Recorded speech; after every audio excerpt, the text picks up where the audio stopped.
Good evening, family. Your welding coach checking in, Black Phoenix, and today we're going to do a practice test with overhead with a 3/8 plate, 3/32 7018 rod.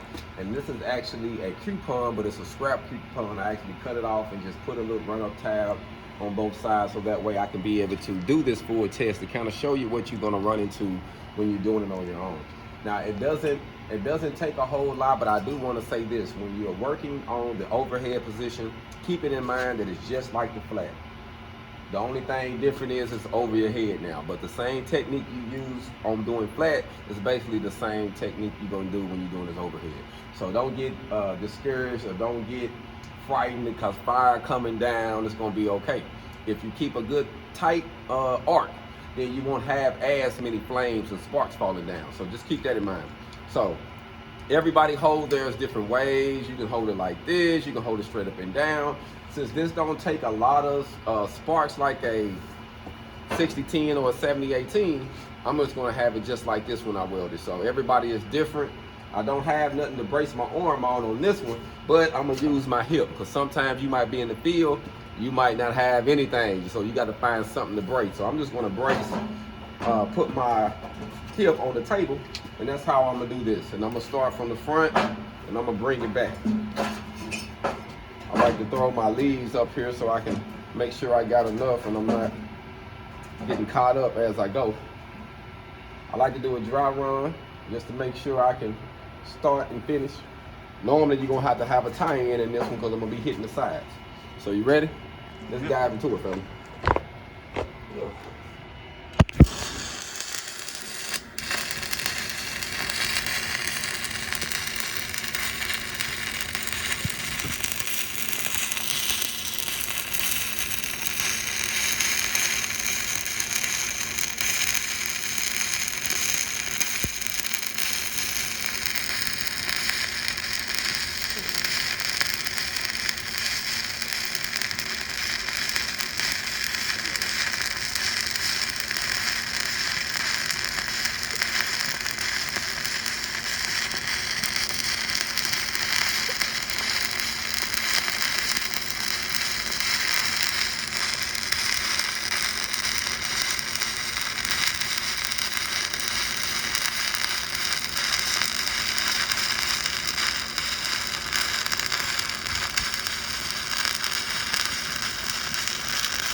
So the rule of thumb is I like to stop by the numbers so that way you can still see the numbers just in case you had a CWI come in the field and he want to make sure you're using the right rod. So that's the reason why I do that. Then we're gonna clean the slag off.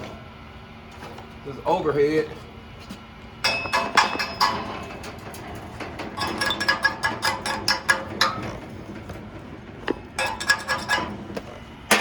Never knock the full slag off until after I'm done.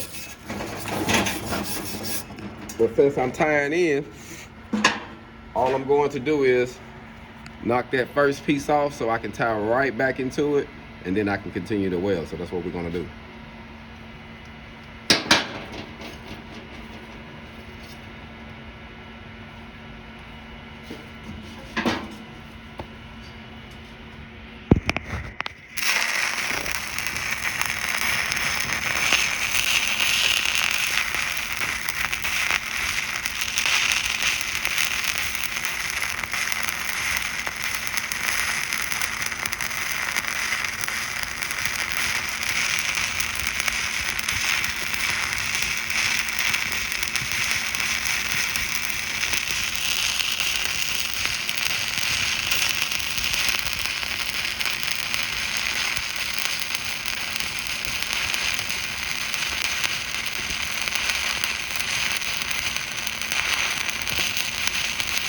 You want to always try to get at least an 1/8 inch up on the walls. I say that'll be safe to let you know you're burning in good. I think that's just a safe practice.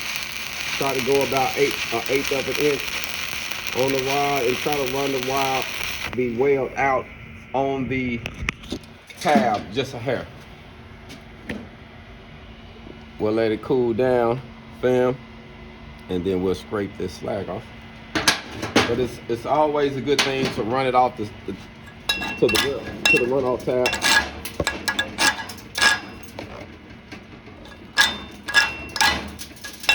As you see, if you do it good, as I'm just scraping it off, I ain't really beating it, I'm just kind of scraping it off, and we're gonna, before I even clean it, I'm gonna let you see it, see? Turned off real well, it's in there. We're gonna grind it, use a wire brush. On this test, this is a D1.1 test, so you can use a grinding wheel or a wire brush on it.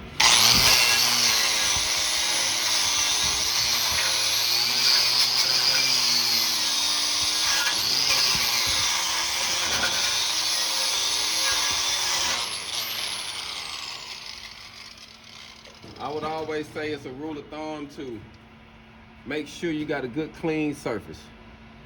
So that's a good root pass, family. It's in there. I'm gonna hit it with a brush. I see a little trash on the corner. You wanna make sure you got all your trash up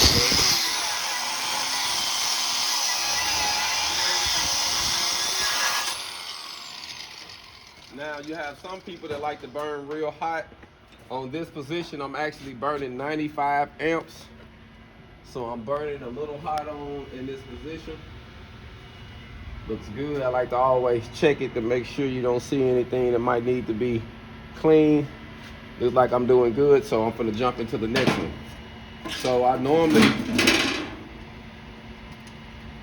run my hot pass right over top of that previous. Run my hot pass right over top of the root pass. That way I can build it up, so. Ready?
Let it cool down some. And honestly, family, if you get yourself positioned correctly, this is a very, very easy process. I'm just gonna knock that first off.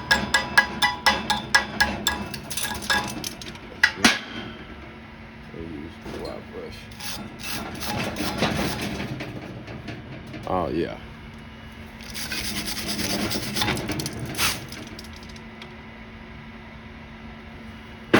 I'm gonna hit the front.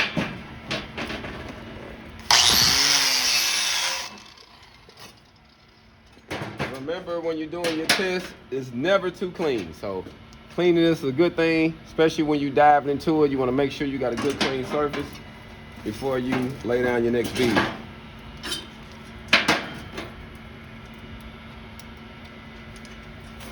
When I tie in, I like to tie in right at the toe of the well. I don't like to drag back maybe an inch and then drag into it, because then you pushing a lot of slag into it. I like to start right on the toe of the well and then drag it up to the loop and then keep going. That way I'm not having no risk of putting some unneeded slag in there.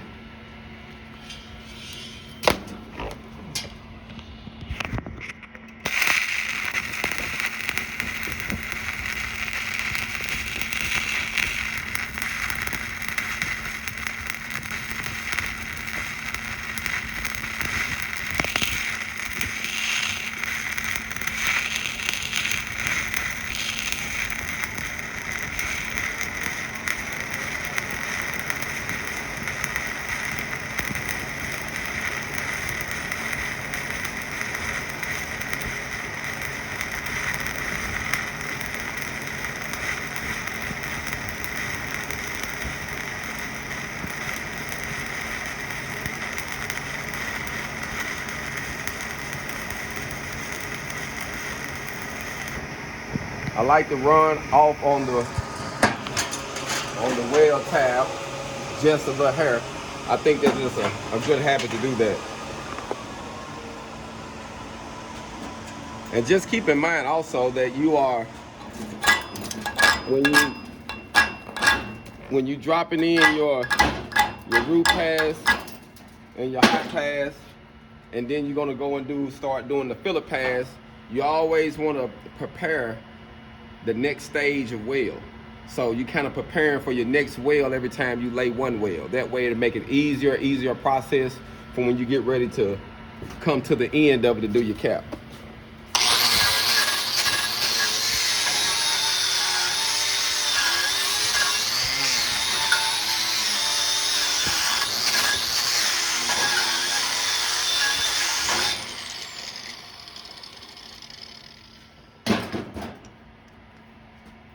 Woo, pretty good, fam. Laying in there pretty good. So as of now, we got 2 beads, and we're gonna dive back in there one more time, and we're gonna put the next filler in there, but we're gonna make a weave out of the next filler pass. So I would say, rule of thumb, they say, if you put this up here, just to show you, I got 3 rods. They say normally on a rule of thumb, you don't want to go over 3, as you see, to 5 sides of the rod. So that's going to be pretty good by me using that 1 rod weaving over that piece. So they kind of show you, give you a rule of thumb of idea. They say you want to go over 3, no more than 5 rods. But 3 is kind of like good. If you keep it within this, then you're going to have a strong weld, yeah. The longer you weave, the more chances to be a little weaker in the middle. So let's dive in. We're going to do a weave on top of this, which is going to be our filler weave. And we're doing it like this for the sake of time. I would say that for those who can get comfortable to run stringers, after the first 2 can make it easy and keep you from getting any slag inclusions. But if you're confident, I would say go on and build it up and save your stringer beads for your cap.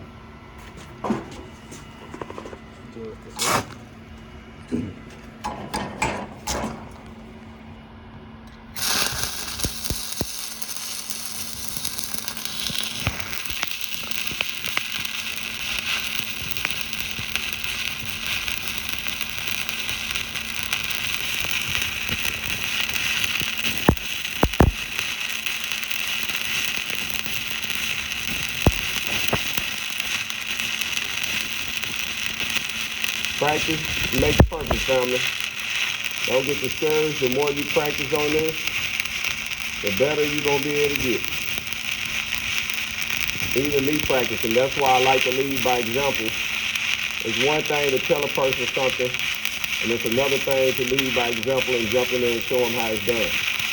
I think when you do that, you build a stronger team, and you have a better influence when it comes to teaching the class.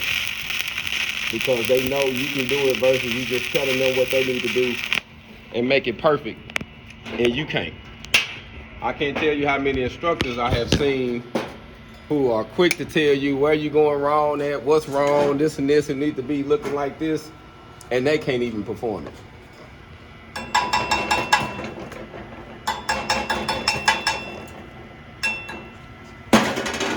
So I know a lot of people that does that. So I'm gonna hit this, make sure it's good and clean. Family, I thought I smelled some fire. I had to look down for a second. I thought it was me. Yeah, it is me. That's you. That's you on fire. Trying to see where, bro. Right here, by your hand, bro. Oh shit. It was up in there. Man, I'm sure like damn. A little spark that caught him, caught him on fire. Yeah, you got to watch that. I know I smelled a little something. Right. It smelled like some cotton. The importance of safety, y'all. The importance. Yeah. The importance of safety. Keep your PPE on. But that's something right there that can happen. I wanted to get in and show y'all. I like I say, I leave the slag on till I'm done, but you see it's filling in good. So we're gonna dive in and continue this process. You ready? Yes, sir.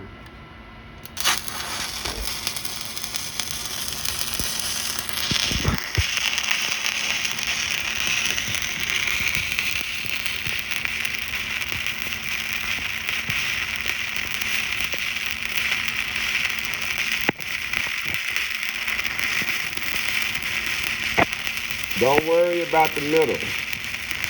Just make sure you tie in on the side. The middle is gonna take care of itself. If you hesitate in the middle too long, you can cause issues for yourself. So just focus on the side, making sure you tie in good, and you'll be okay.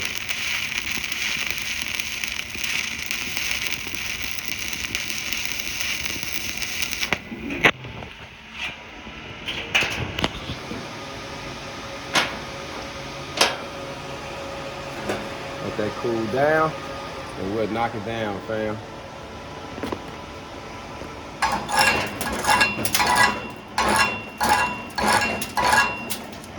So normally you can just knock it down pretty good with the chipping hammer. But we're gonna pull it up.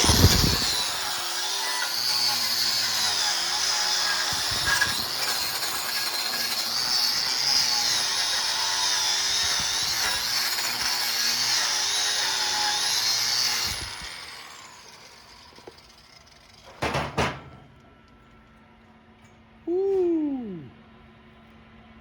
Boy, we got something, family. We got something. Okay. So I got a good stage. As you see, it's pretty much even.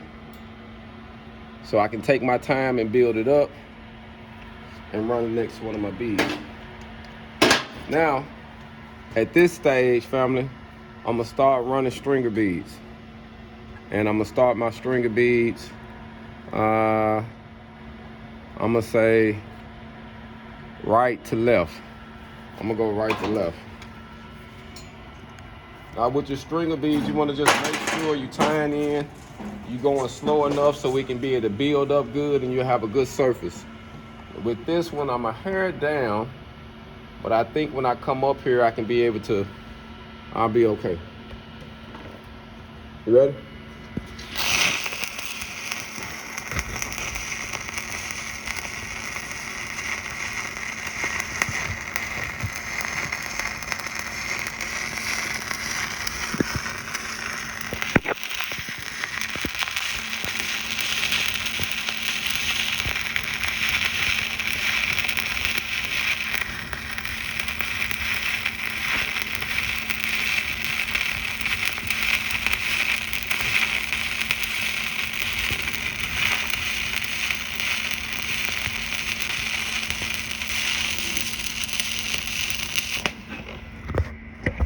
Woo! All right, that one in.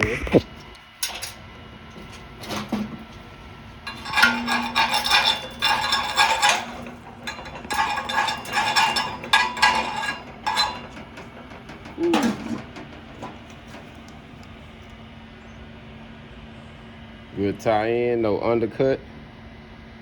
Looks good. Put it up real good.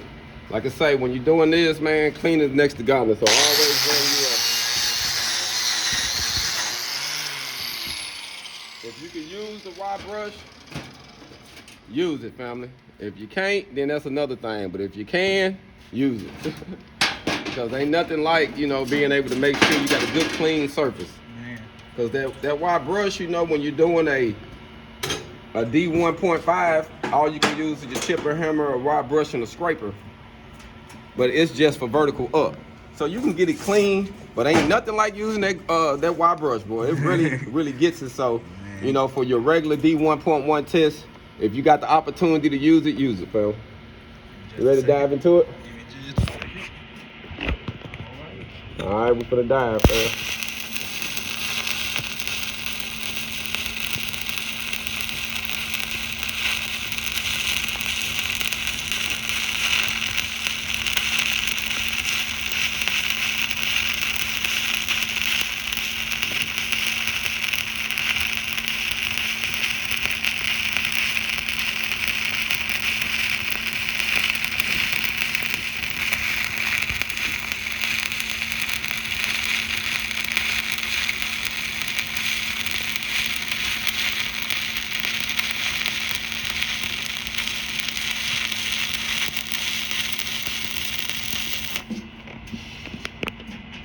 Woo! Burning good.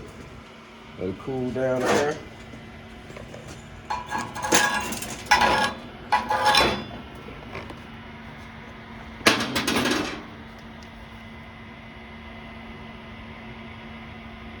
Going good, fam. It's going good. Clean it off.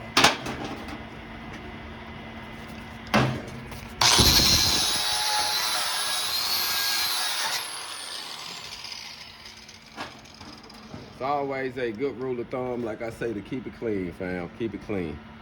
Keep it clean as you're building it up.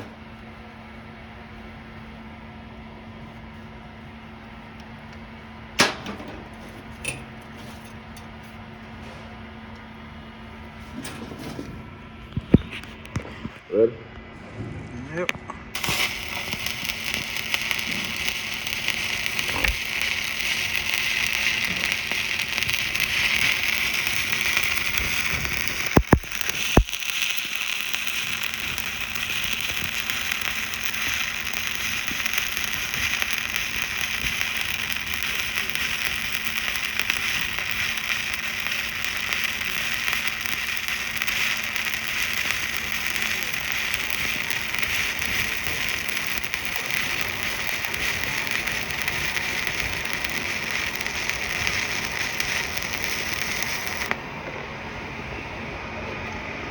Woo!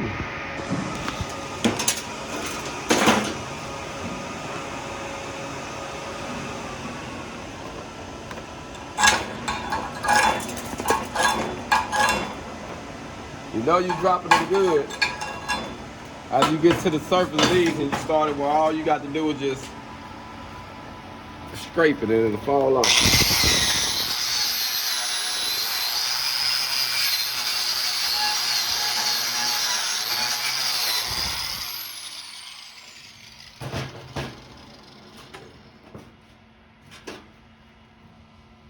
You're dropping them, fam.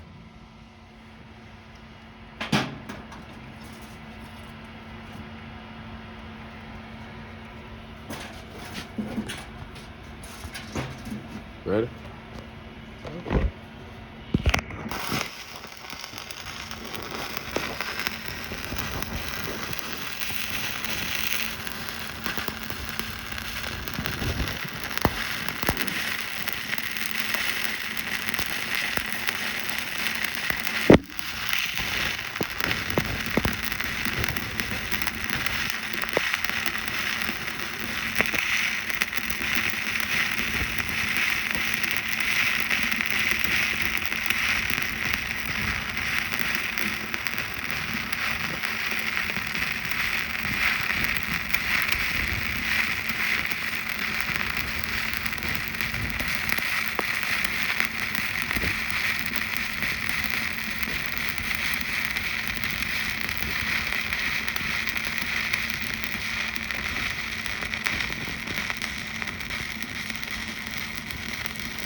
Woo!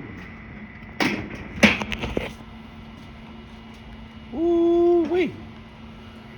That's good, fam.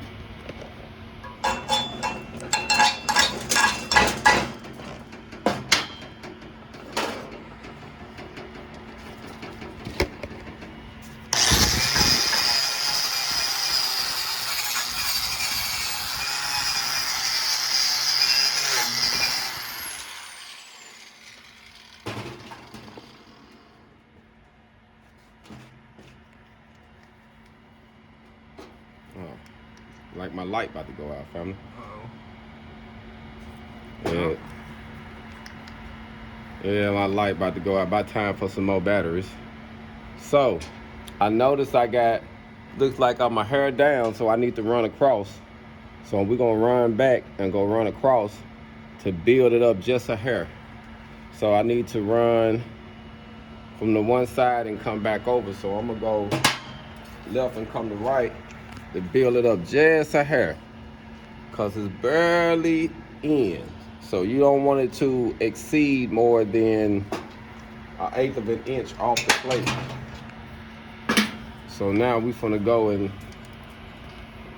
build it up. So I should have a few more passes and we'll be done. We're gonna start from this side and go. We're gonna go left to right this time.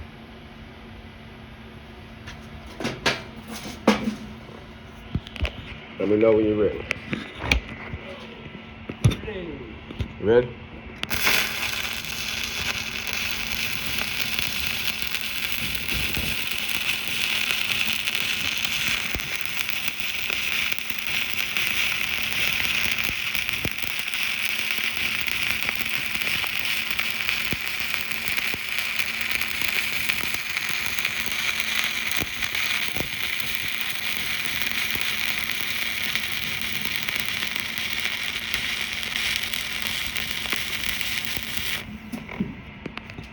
Remember what I said about setting yourself up for your next weld? It's always wise to do that.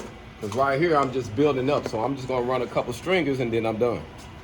But you always want to set yourself up for your next weld.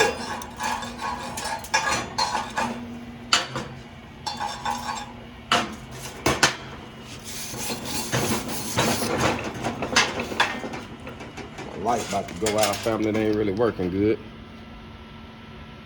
So now I'm finna come right beside that one. I'm gonna get the wide brush. Like I say, I like using it because we can use it. And it just makes the process a whole lot more easier. And like I say, each weld gives you the toe. So that way you can stay right beside the next weld, which is the toe of the weld, to keep stacking your beads. Your filler beads. Ready?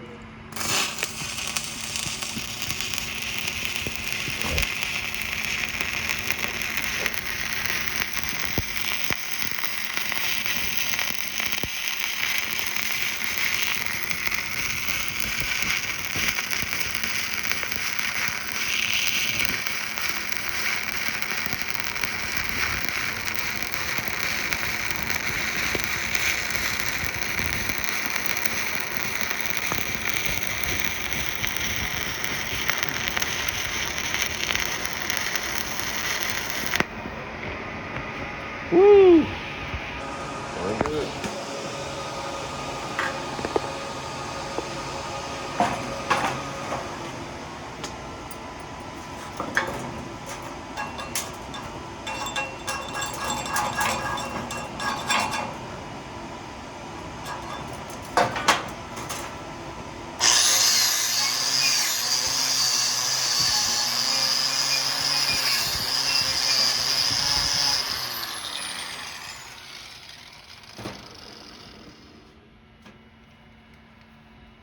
All right, fam. We're almost done.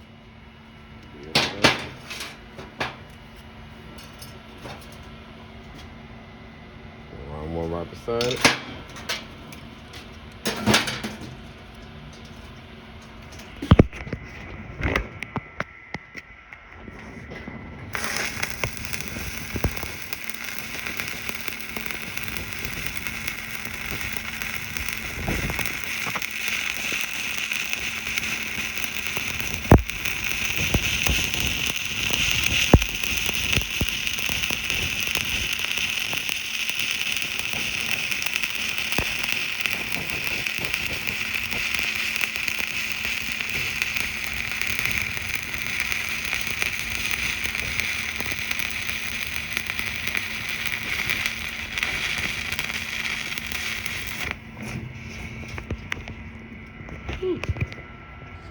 Everybody catching on fire today. Yeah, I felt a little piece of ball hit my, it rolled down my shirt. Oh no. So we gotta be cautious. Again, reasons to wear PPE. Yes, that's why we wear it. So fam, we got one more and we'll be done.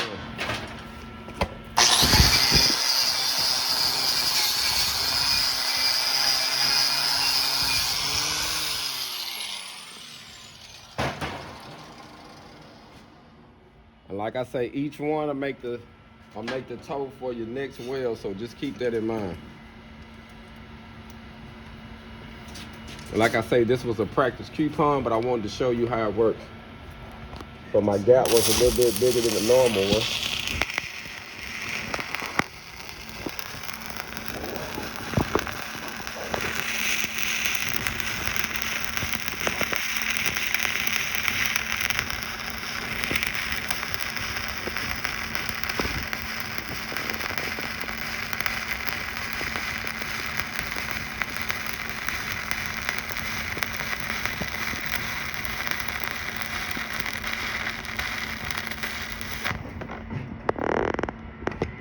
Woo!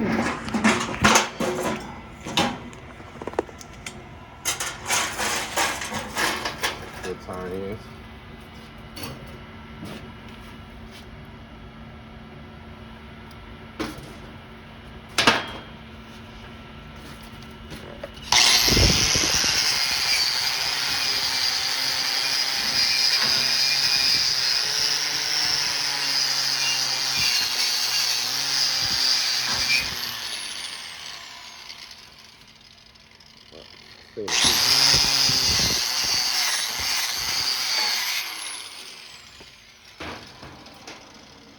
So fam, we are done with this.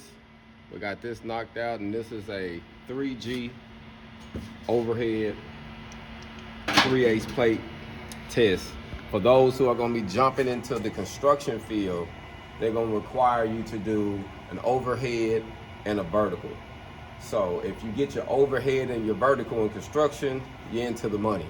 Right now in Little Rock, if you come into the construction area, they saying if you can pass the 1-inch test in the vertical and 1-inch overhead, they starting people out in construction at about $26. So you looking at anywhere from $22 to $26 getting out of class if you can pass that test. So this is very important. But practice make perfect, family. Practice make perfect. There's a lot of YouTube content out, so check out some videos and gain you a little archive so that way you can critique the way you will.